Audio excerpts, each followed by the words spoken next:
일입니다. 여러분, 선생님이 패면 그냥 맞아야지 어디 동영상 찍어가지고 경찰서에 전화하고 이런 거 있을 수 없죠. 굉장히 권리의식이 강한 세대입니다. 이런 세대는 대한민국 단군 일의 5천년 역사에서 처음 보는 세대죠.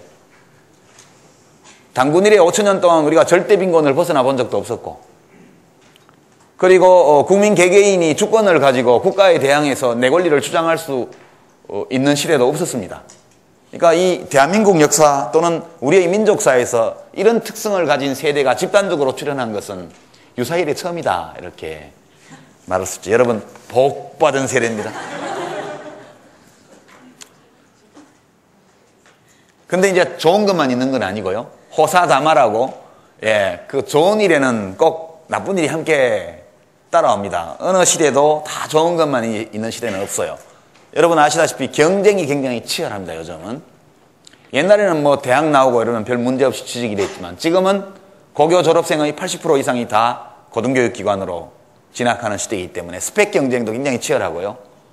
그 다음에 이제 세계화, 양극화 이런 것들이 소련 동유럽 사회주의가 1980년대 말에 무너지고 나서 미국 중심의 일극체제가 되면서 인정사정 없는 세계화와 경쟁 이런 것들이 벌어지게 되고, 우리 경우에는 IMF 외환위기 이후에 1997년 이후에 사회에 진입한 청년들은 굉장한 취업난에 시달리게 됩니다.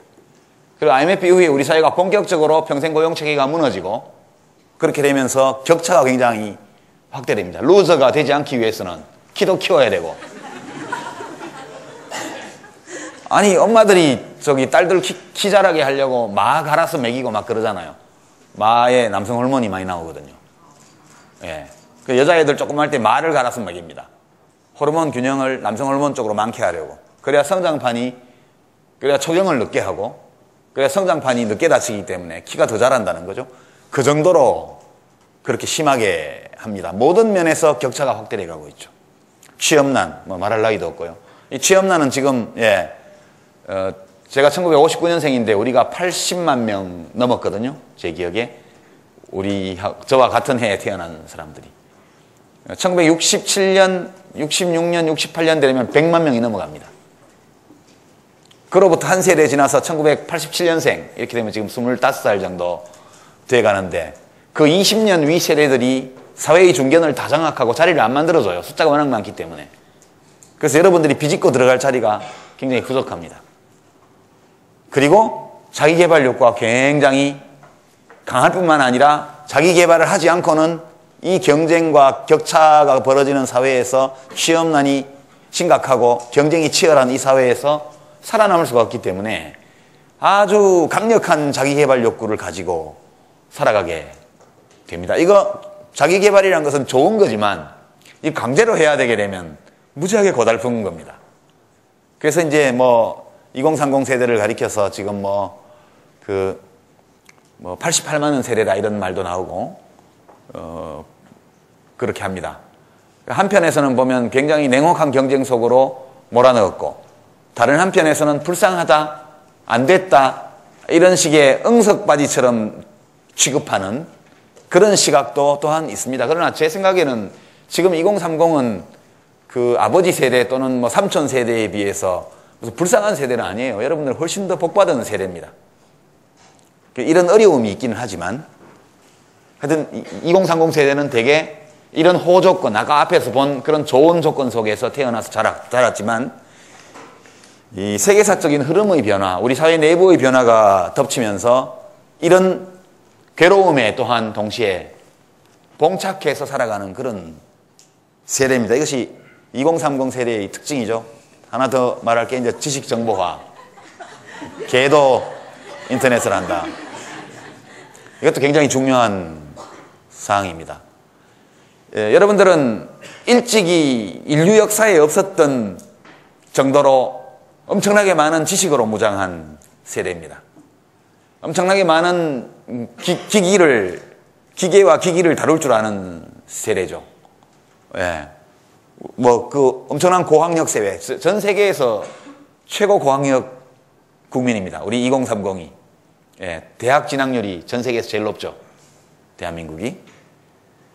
그리고 뉴미디어를 활용하는데 굉장히 능합니다, 여러분들은.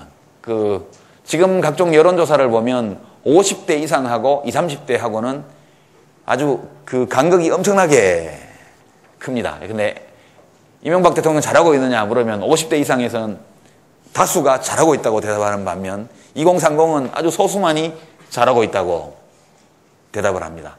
다른 정책 현안에 대해서 물어보면 2030은 무조건 싫어, 쟤네들은.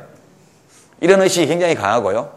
뭐 50대 이상 50, 60, 70 세대들은 뭐 별 문제 없잖아. 나라 잘 돌아가는데 이제 좀. 이런 분들도 굉장히 많습니다. 그러니까 그 기성세대들이 페이퍼 미디어를 주로 의존했다면 여러분들은 인터넷, 블로그, 뭐 요즘 와서는 트위터까지 이런 뉴미디어에 엄청나게 의존하고 있고 동시에 뉴미디어를 잘 활용하는 세대입니다. 여러분들이 가진 지식의 양과 수준이라는 것은 100년 전에 문명국가의 최고 수준의 철학자, 과학자들이 갖고 있던 수준을 능가하고 있습니다. 예컨대 작년이 다윈 탄생 200주년, 정오의 기원 출간 150주년이었는데 우리가 모두 상식으로 알고 있는 유전학에 관한 지식을 찰스 다윈은 하나도 가지고 있지 못했죠. 오로지 육안으로 관찰한 것만을 토대로 해서 정오의 기원을 썼습니다. 진화론이라는 이론 체계를 세웠죠. 근데 여러분들은 다윈이 상상하지도 못했던 유전학에 대한 지식을 가지고 있고요. 바이러스가 어떻게 진화하는지, 바이러스가 질소와 수소로 만들어져 있다는 거, 에이비언 인플루엔자, 그러니까 조류 인플루엔자라는 게 뭐 H5N1 스타일이다 이렇게 보도가 나오면 그거는 H5N1이라는 거는 H는 수소고 N은 질소입니다. 그러니까 여러분들은 지금 바이러스와 세균을 다 구분할 줄 알고 바이러스가 하루에도 굉장히 큰 폭으로 진화한다는 사실도 다 알고 있죠. 다윈은 상상도 못했습니다. 여러분들은 어마어마한 지식을 보유하고 있는 세대죠. 그리고 또 하나의 문제가 여러분 앞에 있습니다. 지금 여러분들은 이 문제를 잘 인지하고 있지 못한데요. 여러분들 앞에 엄청난 재앙이 기다리고 있는데 여러분들은 그걸 몰라요, 지금. 그게 고령화라는 겁니다. 우리 대한민국은 좀 있으면 초고령 사회로 들어가게 되어 있습니다. 2018년이 되면 총인구 감소가 시작이 됩니다. 금년 내년 중에 아마 핵심 생산 인구라고 그래서 25세에서 한 50세 이 인구가 줄어들기 시작하고요. 조금 더 2, 3년 더 지나면 생산 가능 인구 15세에서 60세가 줄어들기 시작하고요. 2018년쯤 되면 총 인구가 감소하기 시작합니다.